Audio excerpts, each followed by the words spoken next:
afternoon, everyone. My name is Esete Gatechew, and my project title is Trauma-Informed Storytelling and Dialogue to Prevent and Respond to GBV in Conflict-Effective Settings in Ethiopia. Today, I'm here with you to talk about what my project is about and reflect on my overall leadership journey.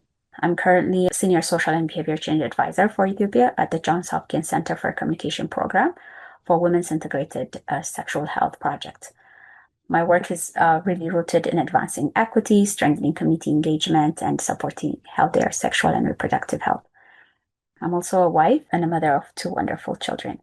My project is about shifting how communities understand and respond to gender-based violence. GBV is often discussed in a way that re-traumatize survivors or shut conversations down entirely. So these projects respond to that reality by using a trauma-informed storytelling and guided dialogue as a way to engage communities safely and respectfully. In conflict-affected settings, such as in Ethiopia, cases of gender-based violence are increasing, yet many remain unreported.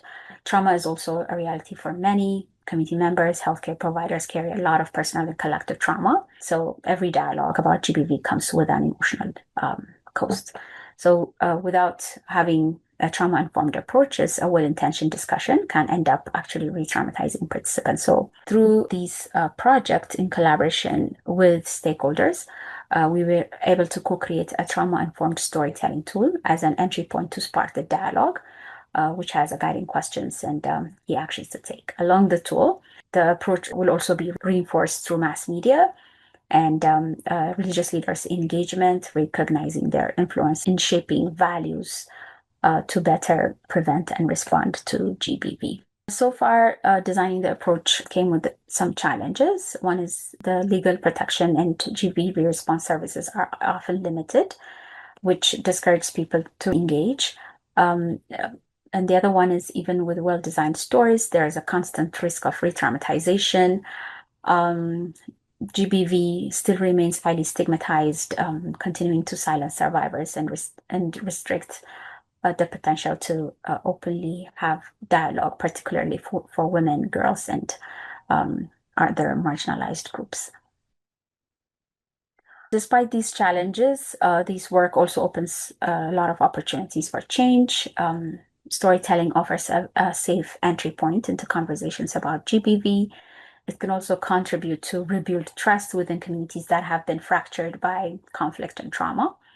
The process also creates space to strengthen local ownership and leadership as community members and leaders engaging in these dialogues become active agents of change rather than passive recipients of messages.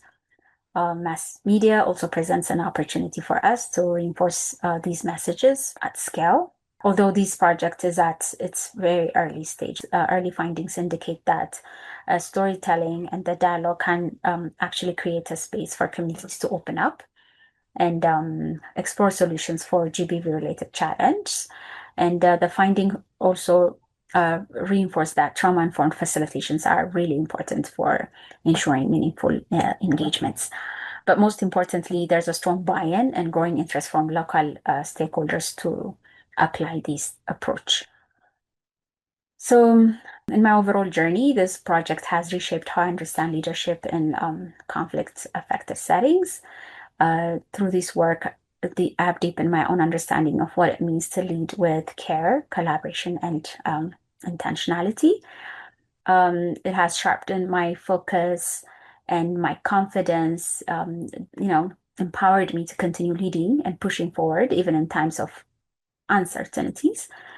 And most importantly, working in conflict-affected settings can be very emotionally heavy. And this journey has kept on reminding me that self-care and protecting my own personal well-being is not a luxury, but it's actually my leadership responsibility. So finally, I would like to ask you all to consider how trauma influences your work, your programming, your overall decision making, both in your work and personal space. Thank you so much for listening.